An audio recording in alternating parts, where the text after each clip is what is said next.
The massive space station X-227 hung like a gleaming silver snowflake against the backdrop of swirling purple nebula clouds.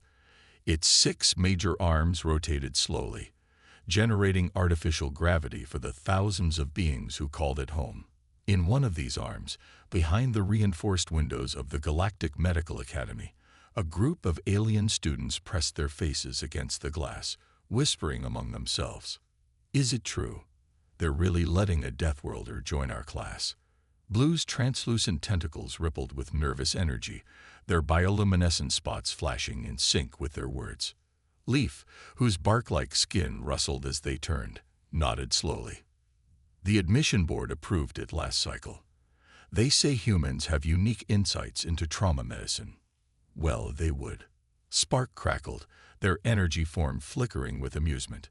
Living on a planet with 3 times standard gravity, active tectonics, and extreme weather, I'm surprised they survived long enough to develop spaceflight. The conversation died as the Academy's transport tube hummed to life. A sleek pod docked at the arrival platform, its doors sliding open with a soft hiss. The figure that stepped out wasn't as frightening as the students had imagined. In fact, he looked rather plain. Tom Reed stood about average height for a human, which made him shorter than Leaf, but taller than Blue. His brown hair was neatly trimmed, and he wore the standard white medical trainee uniform, modified slightly to accommodate his solid bipedal form. The only obvious signs of his Deathworld origin were his dense muscle structure and the way he moved, efficient, controlled, ready to react at any moment. Professor Oak, their crystalline anatomy instructor, approached Tom with a series of chiming sounds that their universal translator converted to standard speech. Welcome to the Galactic Medical Academy, Student Reed. I trust your journey was comfortable. As comfortable as it could be, Professor, Tom replied, his voice surprisingly soft for a Deathworlder, though I had to double-check the gravity settings in my cabin several times. Everything feels so light here. A few students shuffled nervously at this reminder of his natural environment. Even with their advanced technology, most species found Earth-standard gravity extremely uncomfortable, if not dangerous. Professor Oak's crystal facets sparkled with what the students recognized as amusement. Yes, we've adjusted the gravity in your quarters and personal study areas to Earth standard. Though during general classes, you'll need to adapt to our standard gravity settings. I understand, Professor. Thank you for the accommodation. Tom's eyes scanned the room, taking in his new classmates. His gaze lingered briefly on each unique form. Blue's floating tentacles, Spark's contained plasma field, Leaf's photosynthetic appendages, and the various other alien physiologies present. The professor turned to address the class. Students, this is Tom Reed from Earth. He's transferred here to complete his medical training and provide insight into Deathworld emergency response techniques. I expect you all to make him feel welcome. The class responded with their various species versions of acknowledgement, ranging from light flashes to pheromone releases to subtle vibrations. Tom nodded in return, offering a small smile that showed just a hint of his teeth. He had clearly been briefed about not displaying too many teeth, as it was considered threatening by some species. Thank you, he said. I look forward to learning from all of you. Earth medicine might seem primitive compared to galactic standards, but sometimes the simplest solutions are the most reliable, especially in emergencies. As Tom took his assigned place in the classroom, the other students gradually relaxed. He wasn't the terrifying monster they had imagined. Still, there was something about the way he moved, the careful control in each gesture, that reminded them that humans had evolved on a world that tried to kill them every day.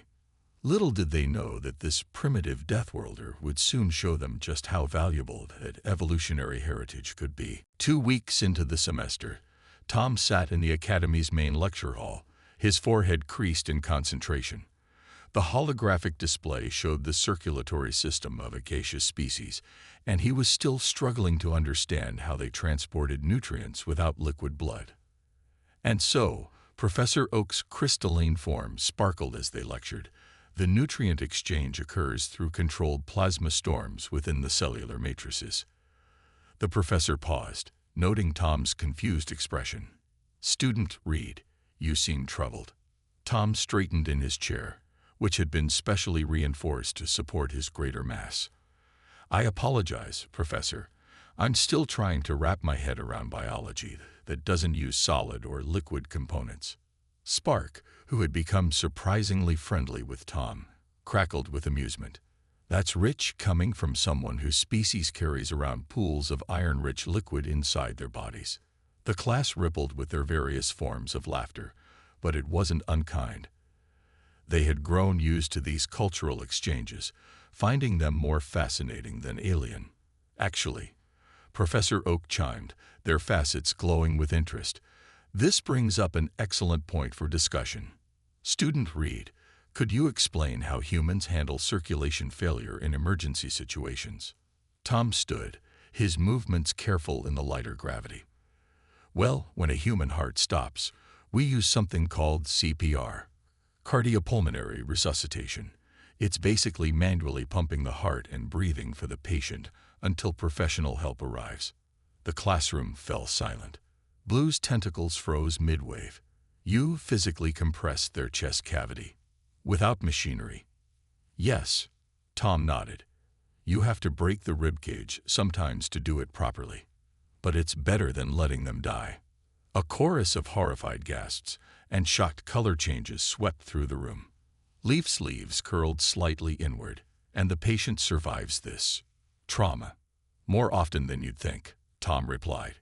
"Humans are pretty good at healing broken bones. The heart muscle is actually very robust. It can take a lot of punishment and keep going." Professor Oak's crystals chimed thoughtfully. "This is precisely why the Academy Board approved human medical studies. Such direct approaches would never occur to most species, yet they clearly serve a vital purpose." The professor turned to the class. "Consider, in an emergency, would you rather have an elegant solution that requires specific equipment, or a simple solution that can be implemented immediately?" The students murmured among themselves. Spark floated closer to Tom. "But surely with modern medical technology, such primitive methods are unnecessary." Tom pulled out his personal tablet and displayed images of Earth emergency responders. "Equipment can fail. Ships can crash far from help. Colonies can lose power. When that happens, you need methods that work with nothing but your hands and basic tools."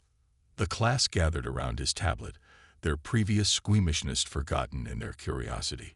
Blue reached out a tentacle to scroll through the images. "These humans are treating injuries in what appears to be highly unstable environments." "That's pretty much Earth in general," Tom chuckled. "When your whole planet is technically an unstable environment, you learn to work fast and adapt."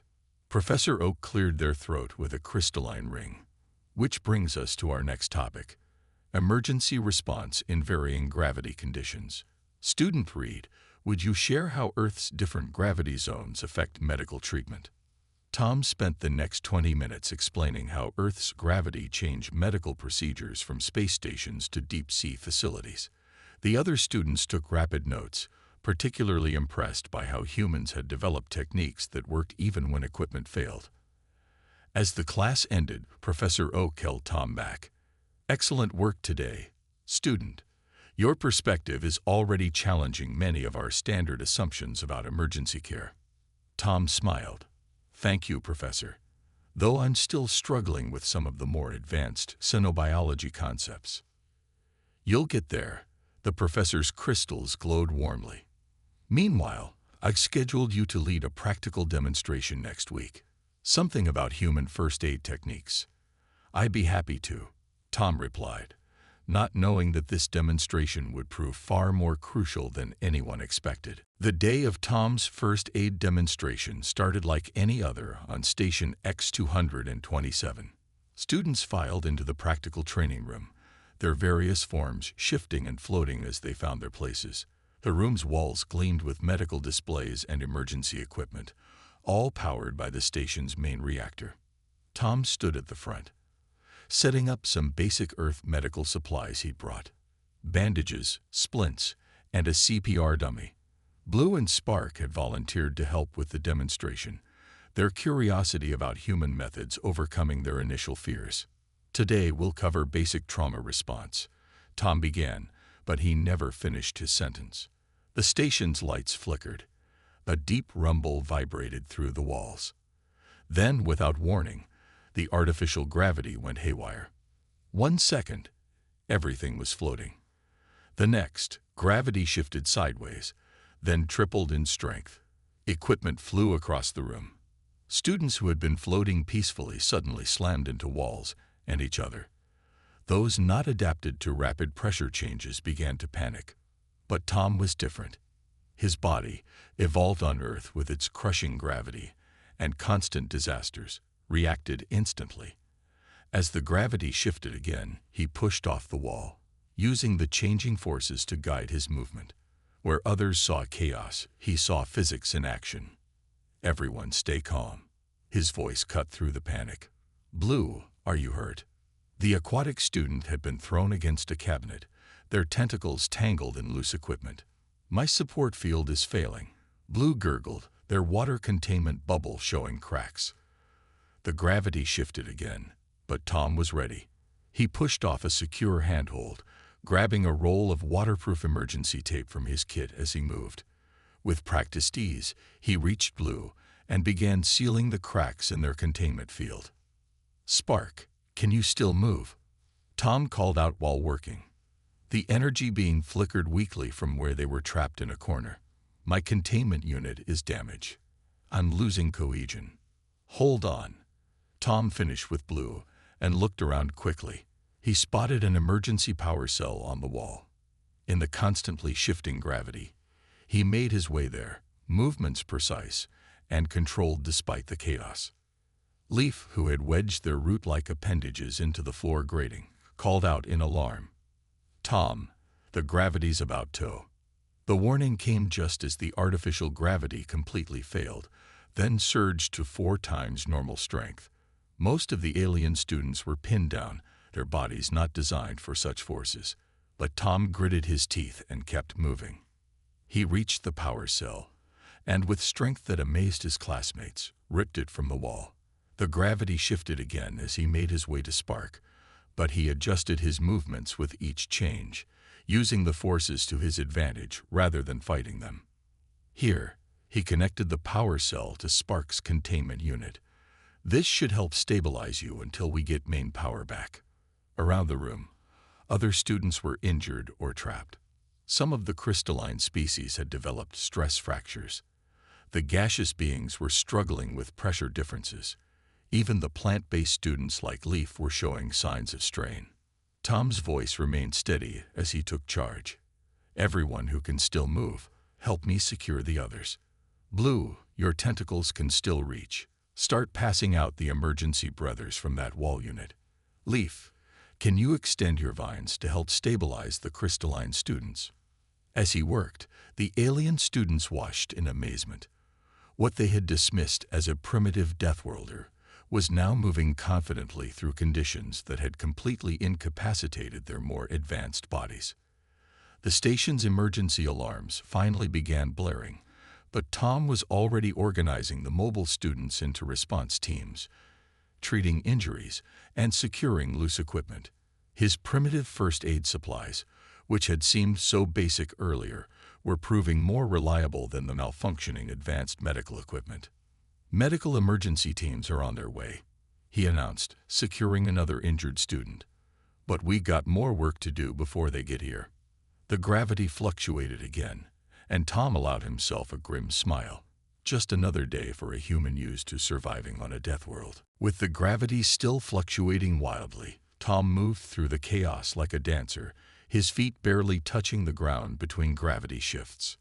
He had turned the practical training room into an emergency trade center, using his own body as a stable anchor point for treating the injured. "Blue, I need your help over here," Tom called out while securing a splint on a crystalline student's fractured limb. The aquatic alien, now safely contained thanks to Tom's quick repair, glided over smoothly. "Hold this student steady," Tom instructed. Their crystal matrix is showing stress patterns similar to what we learned about in xenobiology. We need to prevent further fractures. Blue's tentacles wrap gently around the patient. Like this? Perfect, Tom nodded, his hands moving quickly but carefully. Professor Oak taught us their species can regenerate if we stabilize the fragments correctly. He pulled a roll of bandages from his primitive first aid kit, using them in ways their manufacturers had never imagined. Across the room, Spark had recovered enough to help, their energy field now stable thanks to the emergency power cell. They watched in amazement as Tom combined simple Earth materials with their advanced medical knowledge. Tom, Leaf called out urgently. The gaseous students are having trouble maintaining form without stable gravity. Without hesitation, Tom reached into his kit and pulled out several plastic bags. Spark, can you generate a small static field? We can use these as temporary containment units until their proper equipment comes back online. The energy being crackled in surprise. You want to put them in bags. Sometimes the simplest solution is the best one. Tom replied, already moving. Better than letting them dissipate into the station's atmosphere. Working together, they managed to safely contain the gaseous students using the bags and Spark's carefully controlled static field. The gaseous beings' color patterns showed relief once they were stable. A group of plant-based students had begun wilting under the stress, their photosynthetic processes disrupted by the emergency lighting. Tom quickly organized a response. Leaf, can you share nutrients through your root system? Form a support network. He turned to Blue.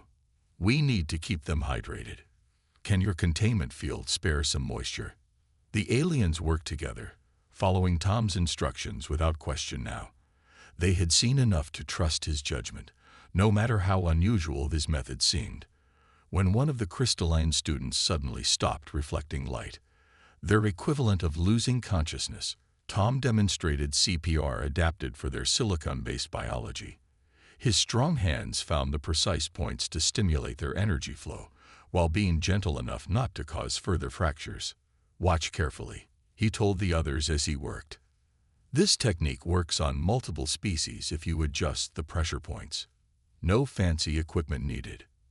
The crystal students' facets began to glow again, their matrix stabilizing. Several observing students quickly recorded the technique with their intact data devices. Professor Oak, who had been stuck in another section of the room, finally managed to reach them. Remarkable, student read. Simply remarkable. Just doing what needs to be done, Professor, Tom replied, already moving to the next patient.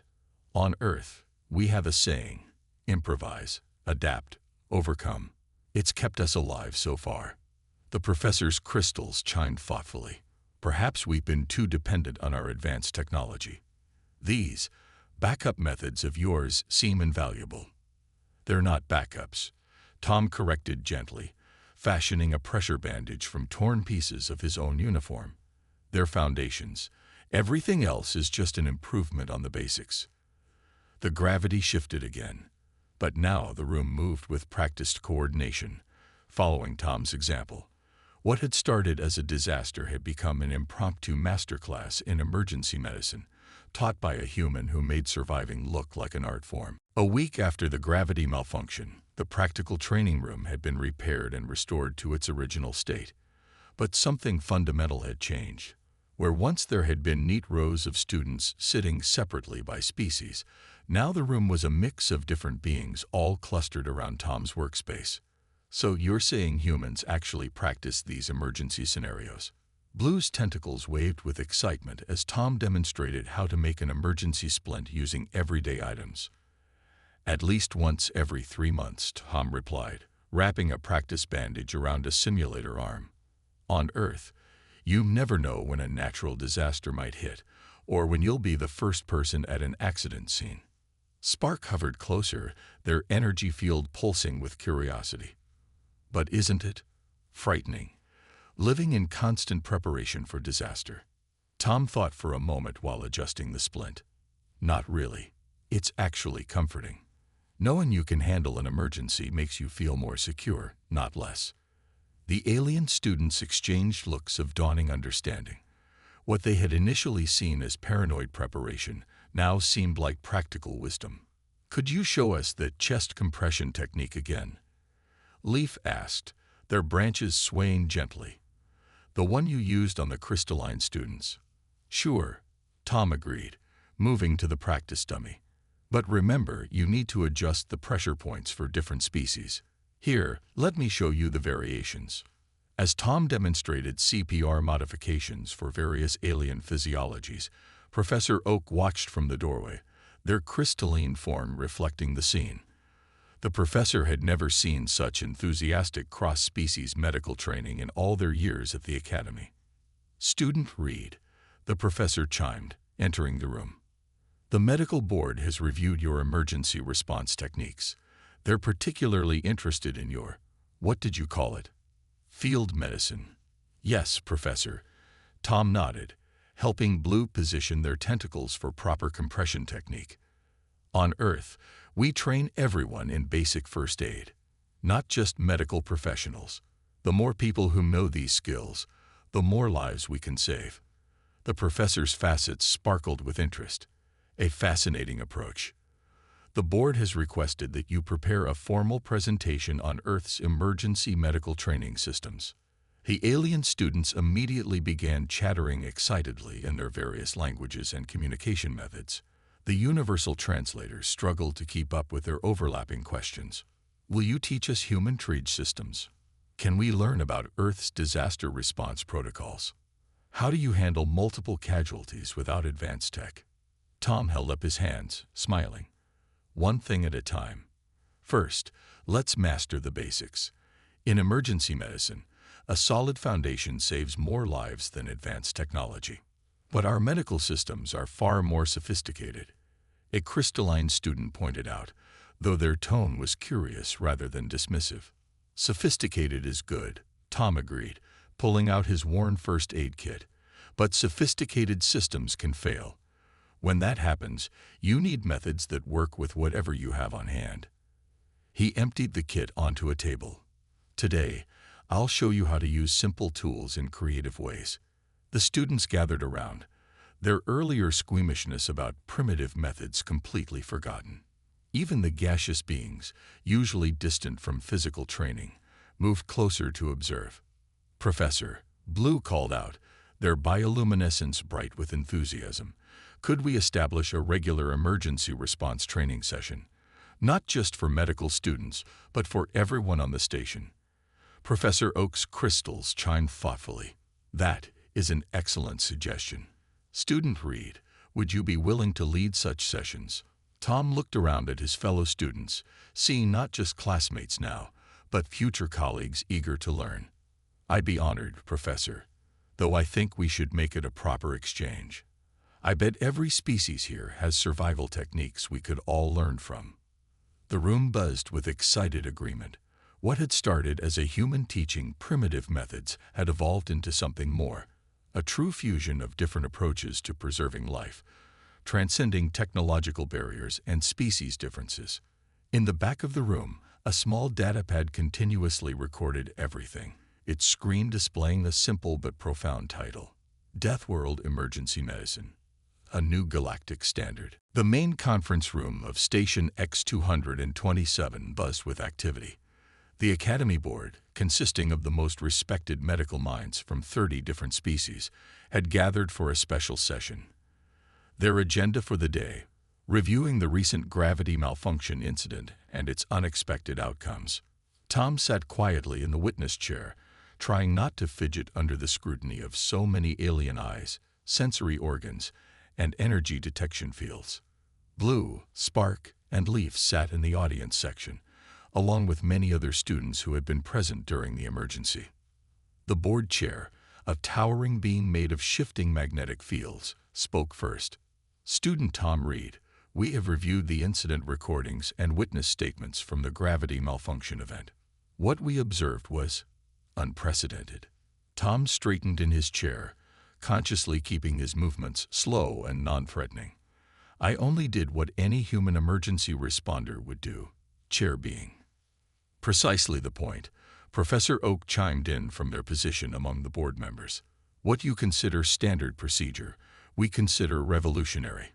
Your method saved 12 lives that day, using nothing but simple tools and physical techniques. The display screens around the room lit up, showing footage from the emergency. Tom watched himself moving through the changing gravity, treating different species with adapted human first aid techniques. Particularly impressive, a gaseous board member noted, their vapor forms swirling thoughtfully, was your ability to improvise containment solutions for multiple species using basic materials. On Earth, we have a saying, Tom explained, work with what you have, not what you wish you had. In emergencies, you can't always wait for perfect solutions. The board members murmured among themselves, their various forms of communication creating an interesting symphony of sounds, lights, and sensations. Blue raised a tentacle from the audience. If I may speak, honored board. At their acknowledgement, Blue continued, since the incident, many of us have been studying human emergency medicine. The principles are remarkably adaptable to all species. Spark crackled in agreement. We've been practicing the modified CPR techniques. Even energy beings like myself can perform them with proper training. The board chair's magnetic field rippled with interest. Student Reed, our records show that humans have been practicing these emergency medical techniques for hundreds of years, yet we never considered them worthy of galactic medical study. We were incorrect in this assumption. The true power of medicine isn't in its complexity, Tom replied carefully, but in its accessibility. The best medical technique is the one you can actually use when needed. Professor Oak's crystals chimed brightly. Which brings us to our proposal. The board has drafted a new addition to our curriculum, Deathworld Emergency Medicine and Adaptive Response Techniques.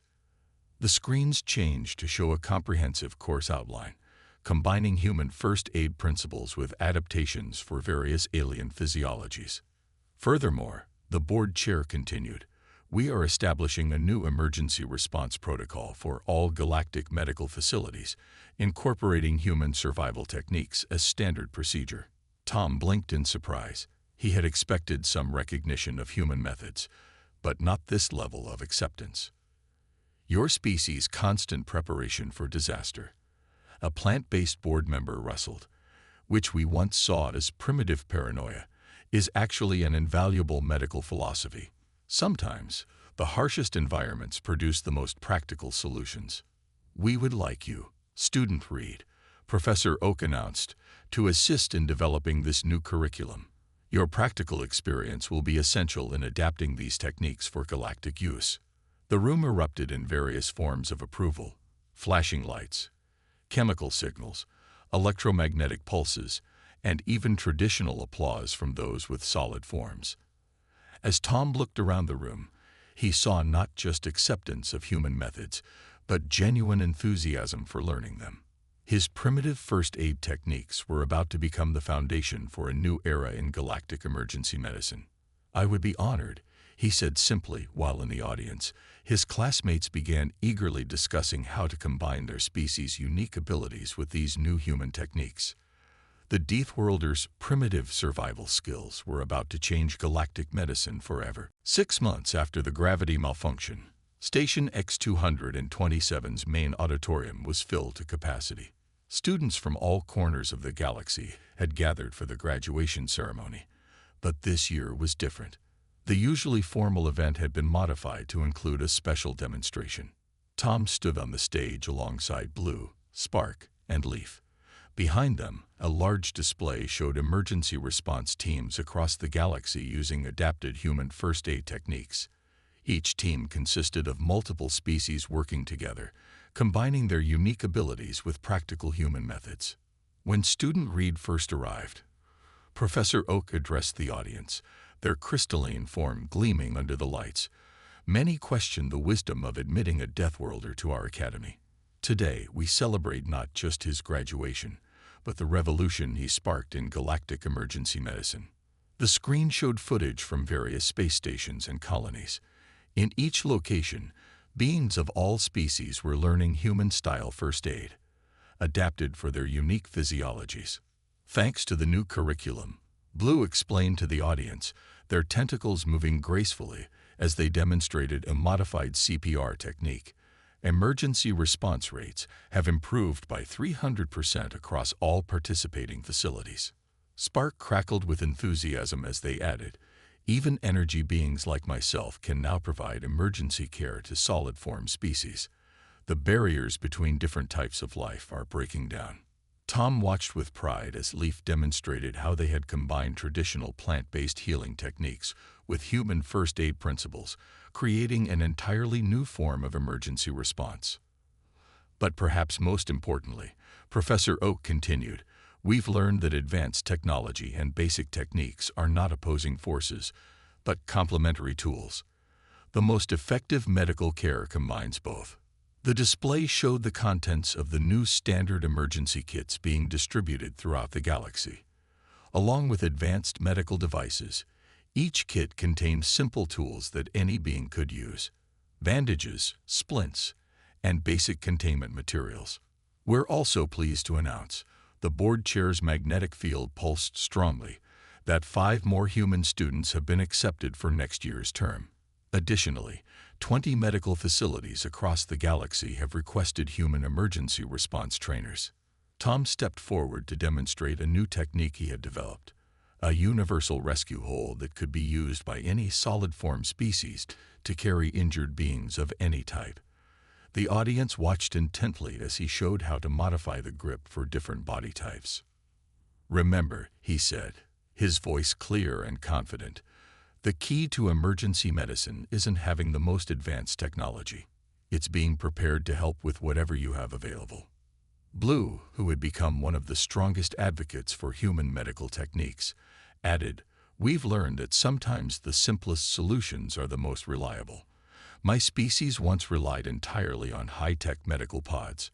Now we know that basic first aid skills can mean the difference between life and death. The ceremony continued with the graduation of the medical class, but it was more than just a graduation. It was the beginning of a new era in galactic medicine. As Tom received his certification, Professor Oak made one final announcement. The Academy Board has approved the establishment of a new department, the Center for Adaptive Emergency Medicine. Student: no, Dr. Reed will be its first director. The auditorium erupted in various forms of applause and celebration. Energy beings pulsed brightly, crystalline forms chimed, and tentacles waved.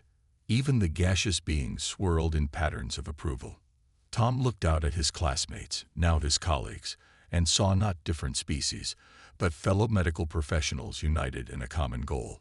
His primitive human techniques had not just been accepted, they had helped bridge the gaps between vastly different forms of life. So, Spark crackled playfully as they left the stage. What's next for the Deathworlder, who revolutionized galactic medicine? Tom smiled, patting his trusty first aid kit. We keep learning from each other. After all, in emergency medicine, there's always room for improvement, no matter how advanced we become. As the ceremony ended, the screen showed one final image. Beings of all species working together, using both advanced technology and basic human techniques, proving that sometimes the harshest environments produce the most universal solutions.